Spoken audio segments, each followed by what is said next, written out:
The sun beaming. So I recently got done watching Insecure seasons 1 to 4.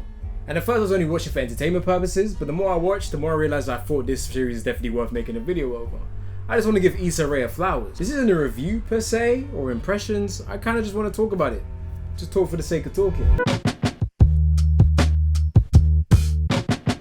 Issa Rea's Mind. A lot of people don't actually know this, but Issa Rea got a start on YouTube. Awkward Black Girl was a YouTube series that started back in 2011, and you can still find them on YouTube today. Someone in the comments said this is basically a low budget Insecure, which that actually might be true.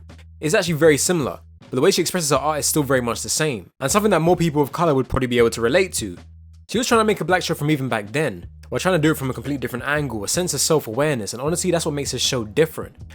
There are so many black shows, but Issa's Mind somehow manages to create probably the most relatable one. Why? Because it's the most modern and the most regular. Not every black person lives in the hood, not every black person is poor, not every black person lives like a prince, not every black person has 3 kids and a wife. Those shows, while great, aren't that relatable for a lot of people in the modern world. While I appreciate Fresh Prince and My Wife and Kids for being inspiring, most black people around Issa's age have to work to get to those places. Except the hood, no one's trying to get to the hood or be poor. But in the US especially, black people always had to work harder than the next guy to reach those kind of successful places.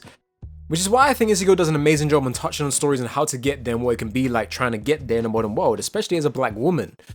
Issa's Mind is just creative as fuck. The way Insecure starts doesn't really do it much justice. The episode is really quite silly and fun, goofy. It's hard to think that this broken pussy turns into an intricate scene like this. It's just bizarre. But yes, the show progresses very well, even if it takes longer than it should sometimes. Episode 1 we're introduced to Issa D, her best friend Molly, and her boyfriend Lawrence. You can look at their clothes to really tell what kind of status they're on, and it's clear that Issa's man Lawrence isn't doing too well. And looking at him, we as an audience definitely don't care for him either. Watching him be emotional about life really doesn't help that. It's the first bad impression done on purpose. He can't find a job or whatever. And from the beginning, we are told that Issa's just losing interest, and as the audience, we don't really blame her. And when it comes to a fake what if guy, the fake Chadwick Boseman Daniel, it's clearly no contest. He's the guy that your girl tells you not to worry about. Daniel reminded Issa of her younger self and what she thinks of her peak self. And this is the main storyline for Insecure, an intricate love story. The way Insecure is written is one main story, and you get all these other little side stories around that. The first few episodes, Issa spends a lot of her time hiding from Lawrence. Lawrence is not really sure if Issa wants to continue the relationship. They speak about it, and you can tell it's a little awkward, but they try and make it work. She's still fine with herself a little bit. Not exactly the happiest at work, feeling stressed out herself, but something changes in their relationship. Lawrence finally gets a job at Best Buy. I don't know about you, but this is where my opinion slightly changed on Lawrence, and I start to see why many men like myself actually like him. He tries. He starts to become a traditional man. Even for Issa, we have a slight slimmer of hope for the relationship. Eventually they get a new couch, which makes you think that they're on a better road to new beginnings. But new beginnings aren't always good beginnings.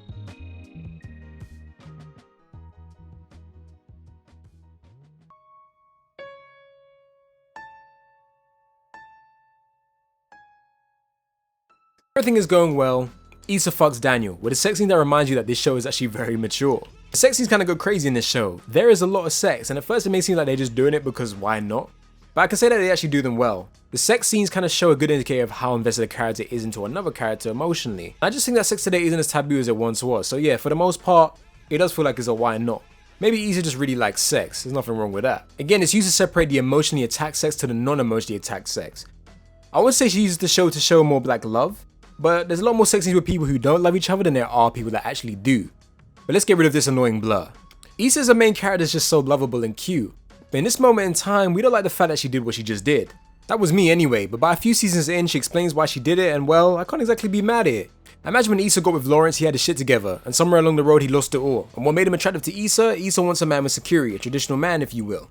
And eventually, she says, hey, I don't mind supporting you, but I just didn't plan to support you for this long. Is Issa a bad person for that? I don't know. It depends what kind of person you are and how you prefer your relationships. Prefer your relationships? This is where we get to chapter 4, gender roles and contradictions. We live in a time where women feel the most powerful, feminism is at all-time high, that's great, that's amazing. But Insecure does a good job of showing you ladies that you can't have it all. There's a scene where one of the characters, Molly, finds out that her mother was cheated on a long time ago by her father. But they're still together, married, and this upsets her. She looks at her mother crazy because she's wondering why she stayed, and again, I thought this was a super interesting topic that I kind of dismissed when I was watching when I was young. It seems like Issa and the writers are aware that this concept of marriage is different in today's society. You get cheated on once, you leave, but Molly's mother's generation is completely different. Not a lot of women in the modern world would stand for such a thing. They leave without a second thought. We are the most independent generation, but Molly herself isn't exactly traditional. She's a successful black woman that made her way to the top, and did it all by herself coming out of Compton, but fails to realize that why she can't find a man and why no man actually wants her. Women find it harder to lower their standards, and Molly's one of those characters. She wants a perfect man that isn't too perfect at the same time. She wants a man to be traditional, successful, but also wants them to be on her time. A struggle that today's successful women are having. I ain't a woman though, so I don't know, I'm just generalizing and just making assumptions. But the traditional husband and wife is dying, and people don't realize that till it's too late. But that's not to say Issa's mind believes that relationships are dead. She wrote a strong couple in a story who seem to have their shit together, Derek and Tiffany. But I can't say I particularly care for their characters, so I won't speak of them too much. But let's talk about characters that we do actually like. Lawrence. I personally think Lawrence is more important to Insecure than people actually realize. We know how things went down in season 1, but when I first watched Insecure when I was young, I was annoyed that he stayed in the series for so long. I felt like he overstayed his welcome. I felt like the Insecure story was lacking progression because of characters like Lawrence and Daniel. And watching it for a second time, I still kind of feel the same way. I do wish things were more creative at times and they'd add more characters, newer male characters, but I didn't hate it, because the writers respect Lawrence's character a lot. Lawrence is an idiot, but he's a good guy, and I think most men can probably see themselves in him. He honestly gets one of the best character arcs in the show, and maybe even has more character development than Issa herself sometimes. He's a great character with flaws. One of his flaws is that Lawrence has a main character syndrome. He reminds us of someone who believes that the world revolves around him, and that the world owes him something. He really thinks he's more important than he actually is, and when he went for an interview and told that he had to do entry-level positions, look how shocked he looked. No. At least, why would I do that? Based on what? It just felt outdated. I mean, it's cool if you don't see the vision. Good thing you're not the one greenlighting it. Tasha was probably the only character that I probably noticed the kind of egotistical shit he was on. Pause, real quick. On a quick side note, the men in this series are just so unnatural. They all act like they're light skinned. I don't know why the directors told them to all act like this, but damn near every man bites his lip and speaks in the deepest voice possible. This shit is hilarious. Let me just show you. You guys bought the alcohol. Shit. This probably is a lot, huh? See, make these men act more natural, please. This shit is goofy. But anyway, back to Lawrence. He can definitely be slow at times, but the character we see in season 1 isn't the same character we see by season 4. He admits that he doesn't want to be the main character anymore. He isn't trying to be the boss. He isn't trying to be an owner. He's at peace with completing someone else's vision, as he says. I feel like he was saying, my time will come. I'm not in any rush anymore. All the women he fucked, everything he's gone through, he realized where he's supposed to be. Like I said, Insecure feels like one thing in season 1 and 2. It feels like it's going to tell a story of Issa growing up and being successful, which doesn't really do that till season 4. But even her being a boss in season 4 doesn't feel as fleshed out as touched upon.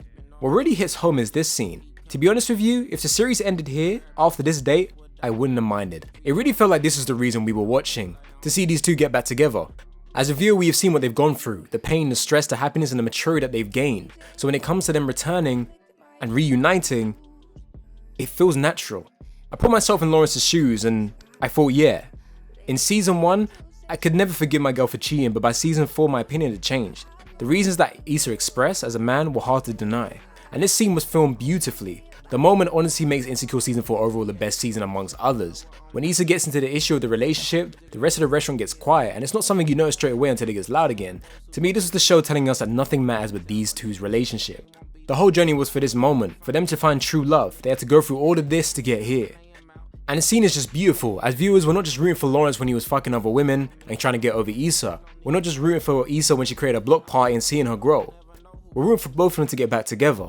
To be honest, Insecure honestly is just a beautiful love story. I don't think this was the original plan they had in mind for the show when it first started. I think Issa's creator just wanted to express more love this season. She was in the movie The Photograph the year before, and while it says she has no hands in the writing and the creation of it, I'm inclined to think otherwise due to the cast and the writer's past work. Daniel doesn't even make an appearance in season 4 at all. We see more Nathan, which is nice to see, and they touch some real mental issues really well with him. Of course, Insecure season 4 didn't end on a good note. Unfortunately, Lawrence's past eventually caught up with him, as we saw, and I guess we'll have to see how him and Issa will figure it out going forward.